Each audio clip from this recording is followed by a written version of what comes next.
오늘 저는 예수 그리스도의 나심이라는 그런 제목으로 은혜 나누겠습니다. 우리 옆 사람과 인사 나누겠습니다. 하나님이 우리와 함께 하십니다. 하나님이 우리와 함께 하십니다. 아멘. 하나님 우리와 함께 하세요. 예배하는 자들과 함께 하시고 주님을 사랑하는 자들과 함께 하십니다. 아멘. 여러분도 우리가 이렇게 살았던 그 80년대 그때는 정말 이렇게 크리스마스의 계절이 되면 길거리 나가면 거리마다 집집마다 막 캐롤송이 울려 퍼지고 정말 아름다운 성탄 트리들을 하나씩 걸어놓고 또 이렇게 반짝반짝 빛이 나는 또 전구들을 달아놓고 그냥 괜히 기분이 좋고 막 그랬던 그 80년대가 참 그립습니다. 그때만 해도 우리나라가 경제적으로도 나라적으로도 부흥하고 성장하는 시기였고 우리 한국교회도 그 부흥의 여세를 몰아서 같이 부흥하고 성장하던 그런 시대였죠. 그런 크리스마스 캐롤이 울려 퍼지고 그러면 괜히 기분이 막 좋아지고 막 그랬잖아요. 그래서 전 국민 누구나가 정말 크리스마스 캐럴 하나쯤은 캐럴 테이프 하나 정도는 가지고 있을 정도로 그런 부흥의 시기를 우리가 살았죠. 그래서 또 아이들은 크리스마스가 되면 자기가 갖고 싶었던 그런 선물을 받는다는 그런 설레임을 가지고 그렇게 기다리고는 했었죠. 그런데 이제 80년대를 지나서 2023년이 되었습니다. 벌써 40년이 넘는 그런 세월이 흐르면서 점점 이렇게 크리스마스가 퇴색되어 가고 있어서 너무나 안타깝게 그지가 없습니다. 정말 크리스마스 기분을 낼래도 기분이 안 나요. 그쵸? 이런 거 해놔도 예전 같은 그런 기분이 안 나요. 정말 가게마다 그 트리 장식이 서로 이렇게 아름답게 정말 꾸며놓고 이렇게 했는데 지금은 이렇게 제가 이렇게 지나다니면서 보면 크리스마스 트리 장식을 하는 것보다 안 한 집이 더 많습니다. 정말 세계 경기에 이렇게 침체로 가게마다 어려움을 겪고 있어서 더없이 조용한 크리스마스를 보내는 것 같아요. 이러다가 정말 예수님이 탄생하신 날을 기념하는 이 크리스마스가 점점 잊혀져 가는 것은 아닌지 그런 생각도 들었습니다. 자기를 낳아주고 길러주신 부모님이 홀로 사시다가 쓸쓸하게 죽음을 맞이하고 외롭게 죽어가는데도 누구 하나 자식들이 찾아오지도 않는 늙으신 그런 부모님의 죽음 앞에서도 나타나지 않는 자식들이 있고 그뿐 아니라 남겨놓은 재산이 없으면 더더욱 나몰라라 하는 불효하는 자식들이 있는 사랑이 식어진 각박한 시대를 살아가고 있습니다. 그러나 오늘도 우리는 여전히 변함없이 주님 탄생하신 날을 잊지 않고 살아야 될 줄 믿습니다. 아멘. 예수님의 탄생은 우리에게 있어서 죄와 허물로 죽을 수밖에 없는 또 세상 사람들에게 희망을 가져다주는 기쁜 소식이죠. 복음이죠. 그런데 그런 하나님의 그 은혜의 복음을 사람들이 거절하고 살아가기 때문에 너무나 제 마음이 안타깝습니다. 오늘 말씀을 기록한 이 마태는 예수 그리스도께서 어떻게 탄생하셨는지 그 기원이, 그 근원이 어떻게 시작되었는지에 대해서 밝히 말해주기 위해서 예수 그리스도의 나심은 이러하니라 라고 첫머리를 그렇게 시작하면서 예수 그리스도께서 어떻게 나셨는지 우리에게 알려주고 있습니다. 지금도 마찬가지지만 그 당시에 그 어느 누구도 예수님과 같은 그러한 기원을 가지고 태어난 사람이 없었어요. 예수님의 탄생은 앞으로도 영원히 없을 아주 특별한 그런 탄생이었습니다. 사람들은 자기 나라의 그 왕이 태어남에 있어서 모든 백성들이 다 믿고 따르게 하기 위해서 아주 특별한 탄생 설화를 만들어내서 왕권을 강화하려고 했죠. 그러나 예수님의 탄생은 하나님이 세상을 구원하시려고 사람의 몸을 빌어서 사람의 몸을 입고 이 땅에 내려오신 아주 특별한 방법으로 오신 이야기입니다. 그럼 예수님이 어떤 특별한 방법으로 나셨는지 우리가 말씀을 살펴보고 은혜 나누겠습니다. 아멘. 첫 번째로 자기 백성을 저희 죄에서 구원하기 위하여 하나님께서 기름 부어 세우신 분 예수 그리스도께서는 다윗의 자손 요셉과 정혼한 처녀 마리아에게 성령으로 잉태되었다가 태어나셨어요. 우리가 지난 시간에 살펴봤었죠. 예전에는 우리나라에도 약혼 제도가 있었습니다. 잘 아시죠? 이 마리아는 요셉과 약혼한 사이였어요. 당시에 이 약혼은 법적인 부부가 되었음을 의미하는 결혼에 대한 그런 구속력을 가지는 게 약혼이었어요. 그래서 약혼 기간에는 그 시대에 그 당시에 동거하지 않는 그런 관례가 있었어요. 약혼은 했지만 동거를 하지 않아요. 그래서 이 약혼은 가늠한 상태가 아니면 결코 파혼할 수가 없었습니다. 결혼하기 전까지 1년가량 약혼한 상태로 그대로 살다가 결혼해서 신랑이 신부를 자기 집으로 데려와서 혼인잔치를 함으로써 동거할 수가 있었습니다. 그런데 예수의 어머니 이 마리아가 요셉과 동거도 하기 전에 성령으로 잉태된 것이 나타난 거예요. 마태복음 18장 27절 말씀에 가라사대 사람의 할 수 없는 그것을 하느님은 할 수 있다고 했습니다. 따라합니다. 사람이 할 수 없는 그것을 사람이 할 수 없는 것을 하나님은 하실 수 있습니다. 하나님은 하실 수 있습니다. 아멘. 사람이 할 수 없는 것을 하시는 분이 하나님이에요. 마리아가 성령으로 잉태된 것은 사람이 할 수 없는 것으로서 하나님만이 하실 수 있는 것이었어요. 여러분, 모든 사람에게 생명을 잉태할 수 있게 하시는 분은 누구세요? 하나님이시잖아요. 그래서 하나님의 태문을 열어주지 않으시면 자식을 낳을 수가 없어요. 그러나 못할 일이 전혀 없으신 하나님께서 마리아에게 성령으로 잉태하게 하는 일은 아주 쉬운 일입니다. 하나님은 못하실 일이 전혀 없다는 것을 누구에게? 믿는 자에게. 그것을 믿는 자에게는 하나님이 능히 하지 못할 일이 없습니다. 아멘? 그래서 하나님은 어떤 사람을 통해서 일하시냐? 믿는 자를 통해서 일하십니다. 마리아도 천사로부터 하나님이 너에게 성령으로 잉태하실 거야 라는 말을 들었기 때문에 마리아가 대저 하나님의 모든 말씀은 능하지 못하심이 없느니라 라는 그 말을 믿었어요. 그러면서 내가 주의 여종이오니 말씀대로 그 일이 나에게 이루어지기를 원합니다 라고 오케이 사인을 보냈어요.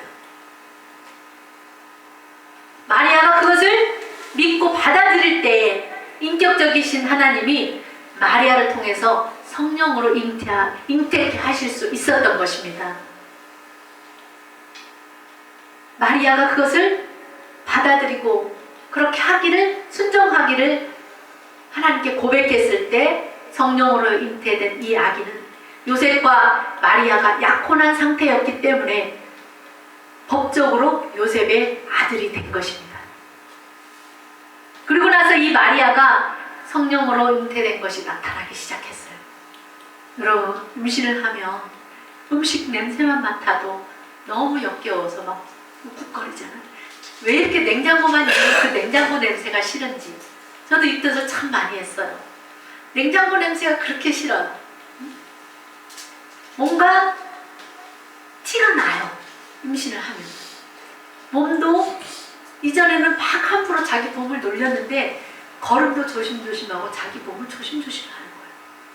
행동도 달라지고 말도 달라지고 그러다가 점점 배가 불러오니까 더 이상은 숨길 수가 없게 되는 거죠. 이렇게 마리아의 임신은 숨길 수 없는 엄청난 사건이 되어버렸어요. 이것을 알게 된 그의 남편 요셉이 얼마나 당황스럽고 자기가 믿었던 약혼녀가 임신이라니, 아니 처녀가 임신이라니 믿을 수 없어. 어떻게 그런 일이 나에게 일어난 거야? 아마 보통 사람 같으면 당장 달려가서 파혼하자고 했을 거예요. 그런데 요셉은 오늘 성경 말씀이 뭐래요? 의로운 사람이라 그 일을 드러내지 않고 가만히 끊고자 했다고 말합니다. 요셉이 그 일을 놓고 생각하고 또 생각하고 계속 생각을 한 거예요. 그러면서 이 일을 어떡하지? 정말 많이 고민을 했을 거예요. 처녀가 임신을 했으니 죽임을 당할 수도 있죠. 요셉은 마리아를 공개적으로 모욕당하지 않게 하려고 나름 생각을 했던 것 같아요. 그리고 신중하게 결단을 내리고 파혼할 생각을 했겠죠. 요셉은 법적으로 허락하는 한도 내에서 은밀하게 조용하게 그 일을 끝내려고 방법을 찾았습니다. 마리아에게 피해가 돌아가지 않는 아주 사소한 문제를 가지고 두 사람의 증인 앞에서 이 마리아의 손에 이혼 증서를 조용하게 줌으로써 그 일을 조용히 묻어버리려고 생각을 했던 것입니다. 이렇게 그 일을 생각할 때에 주의 사자가 현몽하여 이르되 꿈에 나타나서 말을 하는 거예요. 며칠 동안 생각을 했겠죠. 그러던 중에 한 꿈을 꾸었는데 그때 주의 사자가 나타나서 말하길 다윗의 자손 요셉아 내 마리아 내 아내 마리아 데려오기를 무서워하지 말라. 그에게 잉태된 자는 성령으로 된 것이라. 아들을 낳으리니 이름을 예수라 하라. 이는 그가 자기 백성을 저희 죄에서 구원할 자이심이라 라고 알려주신 거예요. 알려줌으로써 이 요셉이 마리아와 이혼하지 않게 해주셨습니다. 아마 이 타이밍에 꿈에 나타나지 않았다면 요셉은 이혼 증서를 쓰고 그것을 주었을지도 모르죠. 하나님께서는 이런 당신의 뜻을 인간에게 전달하시는 하나의 방법으로 꿈을 사용하세요. 야곱의 아들 요셉도 꿈을 통해서 하나님의 계시를 받잖아요. 그래서 그 요셉이 별명이 꿈꾸는 자였잖아요. 이 마리아의 남편 이 요셉에게도 주의 사자가 꿈에 나타나서 마리아에게 되어진 그 일이 어찌된 일인지를 알려준 것입니다. 이 다윗의 자손 요셉아, 그러면서 요셉이 다윗의 자손이라는 것을 상기시켜 주면서 이미도 오래전부터 메시아가 다윗의 자손을 통해서 오겠다는 그 선지자의 말을 그때 당시 사람들 다 알고 있었을 것이기 때문에 그것을 상기시켜 주는 것 아니겠습니까? 주의 사자가 나타나서 이 마리아에게 잉태된 아기가 성령으로 잉태된 거라는 것을 알게 해주셨어요. 이렇듯 하나님은 하나님이 하시고자 하는 그 뜻을 누구에게? 당사자에게 알게 해주시는 분이십니다. 아무 말 하지 않고 있다가 하나님 마음대로 하시는 그런 분이 아니에요. 반드시 알게 하신다는 거죠. 주의 사자가 나타나서 꿈속에 나타나서 말을 해주었어요. 요셉에게. 그리고 앞으로 내가 어떻게 해야 될지를 말해주면서 무서워하지도 말고 주저하지도 말고 망설이지도 말고 임신한 마리아 데려오는 것을 통해서 받게 될 어떤 죄책감이나 비난을 개의치 말라고 하는 거예요. 이렇듯 예수 그리스도의 나심에는 이런 신기한 일들이 있었어요. 요셉의 꿈에 나타나서 주의 사자가 들려준 말이 뭐예요? 아기를 낳을 것이다. 마리아가 아기를 낳을 것인데 아들을 낳거들라. 이름을 예수라 해라. 그런데 그 예수의 이름의 뜻이 뭐예요? 이는 그가 자기 백성을 저희 죄에서 구원할 자이심이라 라는 뜻. 예수의 이름 안에 사명이 부여된 거죠. 예수님이 이 땅에 오시는 그 목적이 이름 안에 들어있는 거예요. 부모가 자식에게 이름을 지어줄 때 어때요? 너는 이렇게 살아라 라고 그 뜻을 담아서 이름을 지어주잖아요. 그런 것처럼 예수는 자기 백성들을 그들의 죄에서 구원할 자라고 그렇게 이름을 주셨어요. 이렇게 꿈을 통해서 요셉이 마리아가 성령을 통해서 아기를 잉태하게 되었다는 것을 알게 됩니다. 다윗의 자손인 이 요셉에게도 너무나 큰 영광이죠. 마리아에게 죄 천사가 나타나서, 가브리엘 천사가 나타나서 그를 통하여서 온 세상을 구원한 메시아가 너의 몸을 통해서 올 거라는 그것도 큰 영광이었고, 이 요셉의 가문을 통하여서 메시아가 오시는 것도 가문의 영광이죠. 그런데 거기다가 가문의 영광인데 자기 아들로, 요셉 자기 아들로 오신다는 거예요. 거부할 수 없는 일이죠. 허물과 죄로 죽을 수밖에 없는 인간들에게, 흑암에 앉은 백성들에게 예수님은 빛으로 오셨습니다. 예수님은 그를 믿는 모든 자들을 그들의 죄에서 구원하시려고 오셨습니다. 이 당시에 유대인들은 무슨 생각을 했냐면 로마의 지배를 받고 있었잖아요. 그래서 메시아가, 오래전부터 메시아가 올 거라는 그 메시아는 자기들을 이 로마의 이 속박으로부터 구원해줄 그런 메시아를 기다리고 있었단 말이에요. 그런데 하나님의 뜻은 그것과 정 다르죠. 정말로 유대인들이 생각지도 못한, 꿈에도 생각지 못한 일을 하나님은 계획하고 계셨어요. 예수님이 이 땅에 육신을 입고 오시는 목적은 그들을 로마의 속박으로부터 벗어나게 하는 것이 아니라 그들을 그들의 죄로부터 구원해내기 위함이었습니다.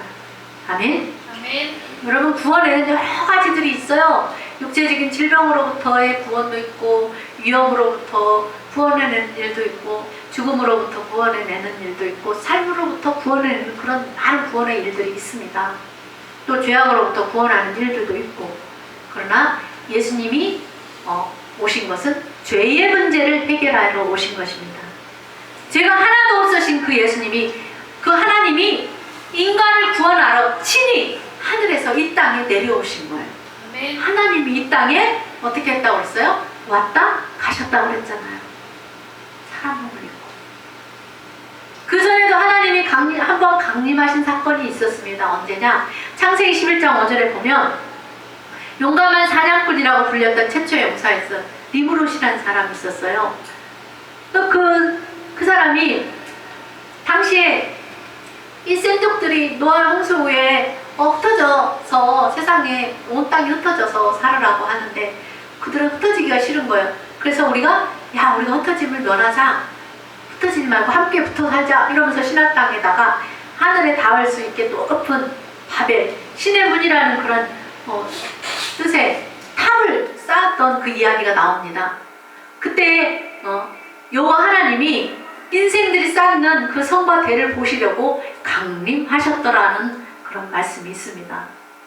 우리가 잘 알듯이 하나님은 노아 홍수 후에 흩어져서 땅에 충만하게 살으라고 여기저기 가서 너희들 마음껏 흩어져서 땅이 넓으니까, 그때 사람 인구가 적고 마음껏 번성하면서 살으라고 그렇게 하셨는데, 오히려 그들은 하나님의 뜻과 정반대로 흩어짐을 면하려고 이 바벨탑을 쌓음으로써 하나님의 말을 거역하고, 하나님이 그들의 말을 나중에 어떻게 해요? 서로 알아듣지 못하게 그들의 언어를 혼잡하게 하심으로, 서로 무슨 말을 하는지 알아들을 수 없게 하심으로 바벨탑을 더 이상 쌓지 못하게 하시고 그들을 하나님께서 온 지면으로 흩어버리게 하신 일이 있었습니다.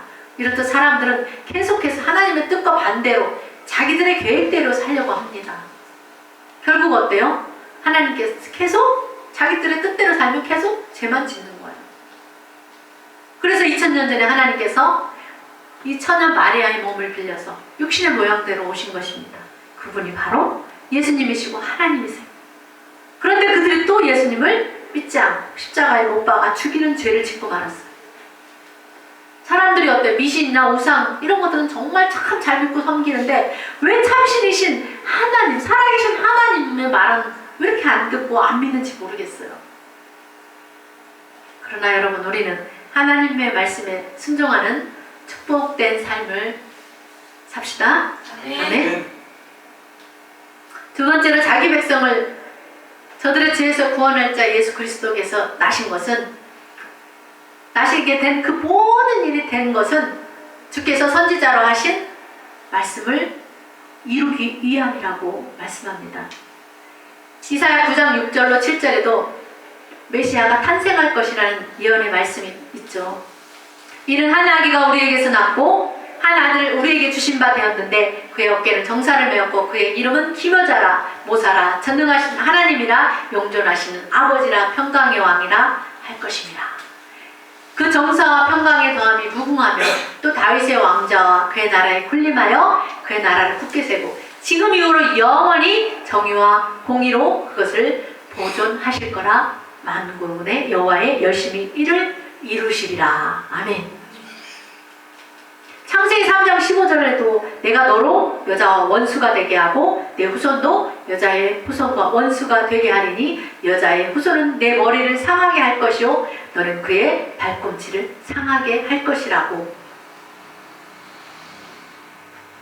갈라디아서 4장 4절로 5절에 때가 참에 하나님이 그 아들들을 보내서 여자에게서 나게 하시고 율법 아래에 나게 하신 것은 율법 아래에 있는 자들을 속량하시려고 우리로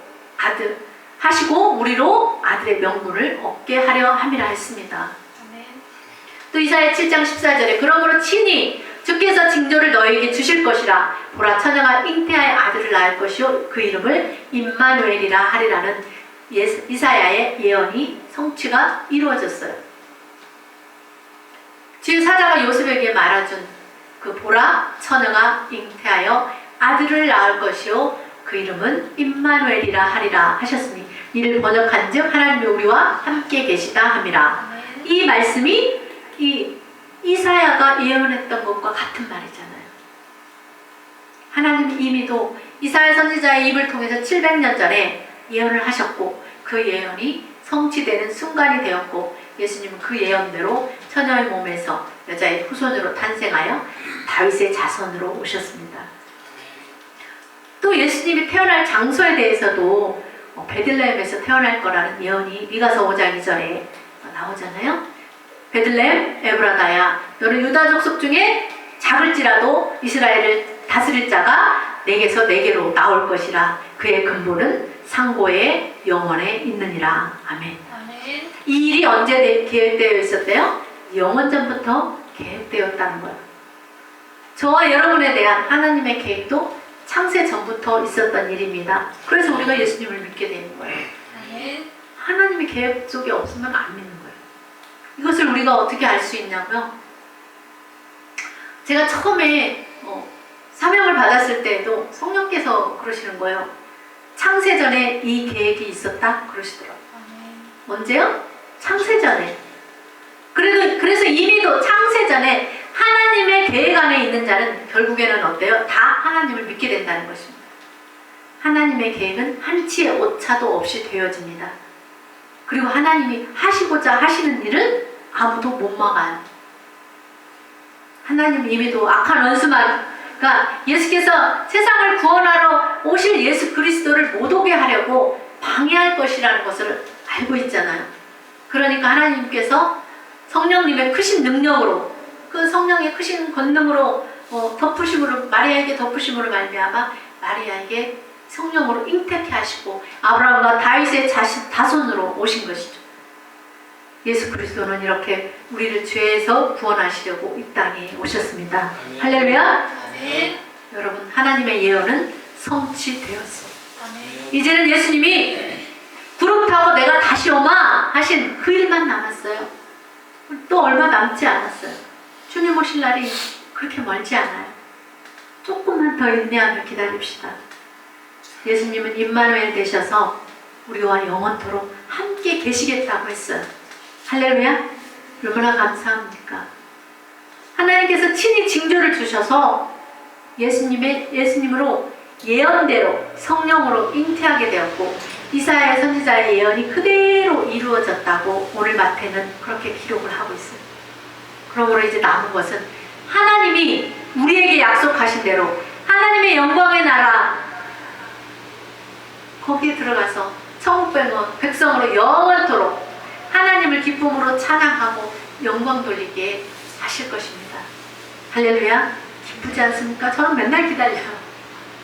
아직 그냥 남들이 육신적인 나이로 보면 이제 60대니까 앞으로 20년은 더 살아야 되잖아요. 근데도 그렇게 더 이렇게 점점 기다려져요. 여러분 설레지 않습니까? 20년 금방 가더라고요. 10년은 더 빨리 가요. 응? 우리는 예수 그리스도께서 성령으로 잉태되시고 예수님이 탄생하심으로 그 예언이 성취되었다는 것을 이 기록된 말씀을 통해서 오늘도 보았습니다. 여러분, 이번 크리스마스 계절이 정말 나라의 경기도 어렵고 하지만 우리가 이 힘을 합쳐서 잘 이겨내고 가족들과 일가 친지들과 함께 이 마음이 따뜻한 크리스마스가 되었으면 좋겠습니다. 항상 그래요. 사람들은 어렵다고, 작년에도 어렵다고 했고 그 전에도 어렵다고 했어요. 올해만 어렵다고 한 게 아니에요. 그래서 그때마다 다 이겨냈기 때문에 또 이겨낼 걸 줄 믿습니다. 여러분, 절망이 아닌 희망을 바라보십시오.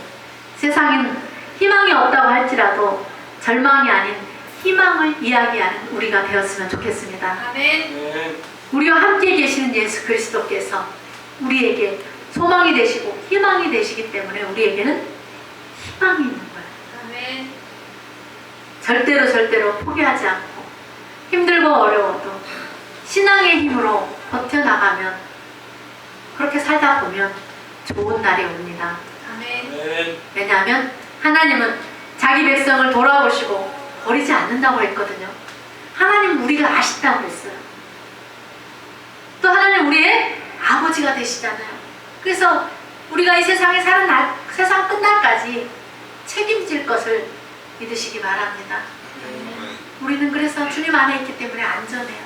어떠한 상황을 만나도. 우리의 삶 가운데 불황주의에 있을지라도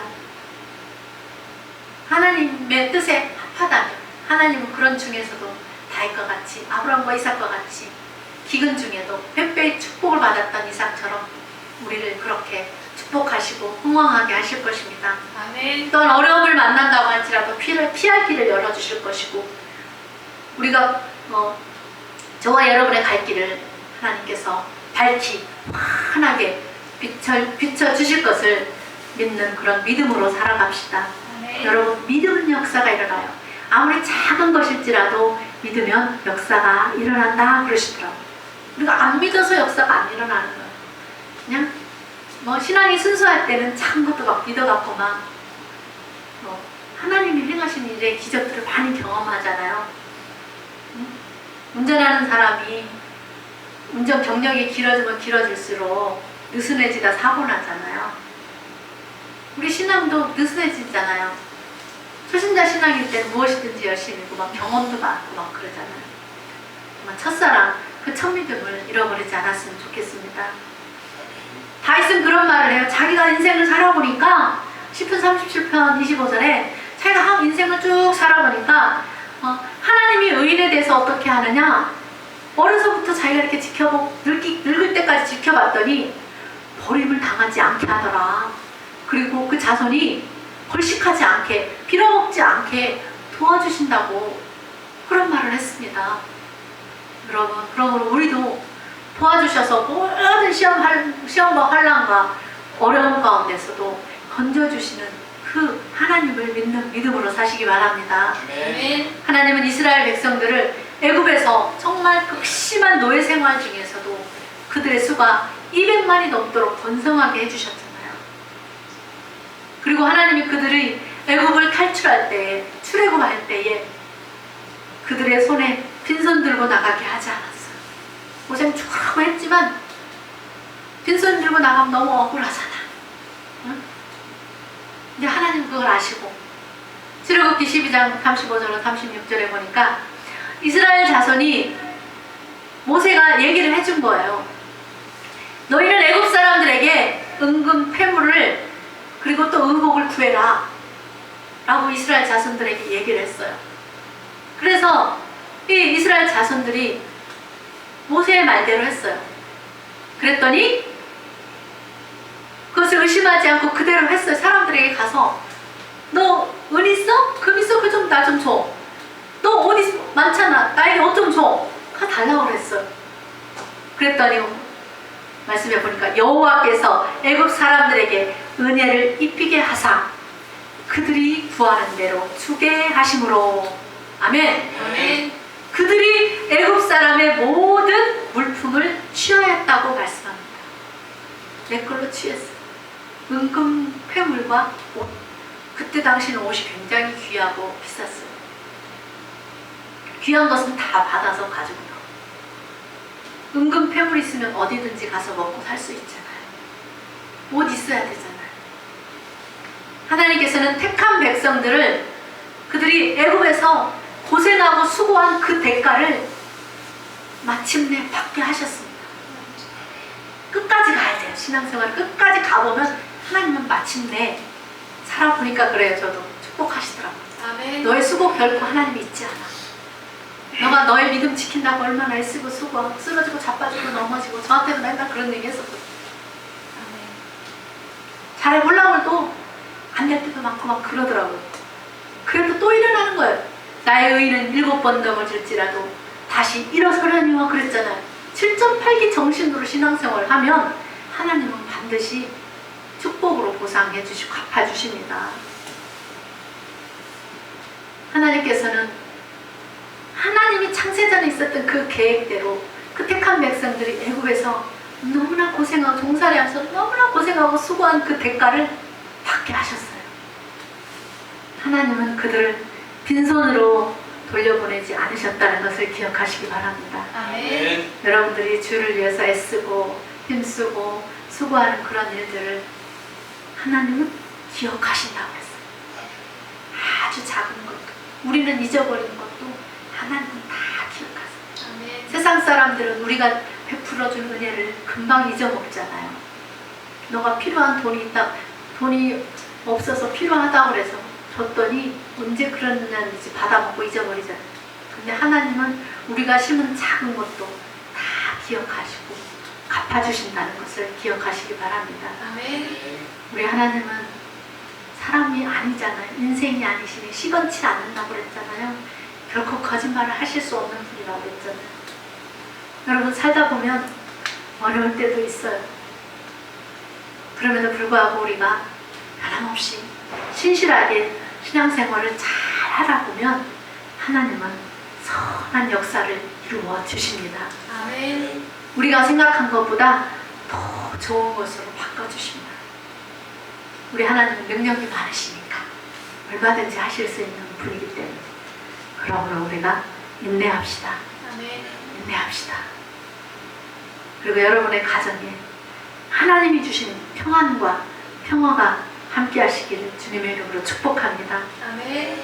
한 주간도 우리 주 예수 그리스도의 그 탄생하심을 깊이 묵상하고 감사로 하나님께 영광 올려드리는 저와 여러분의 삶이 되기를 주님의 이름으로 축원합니다.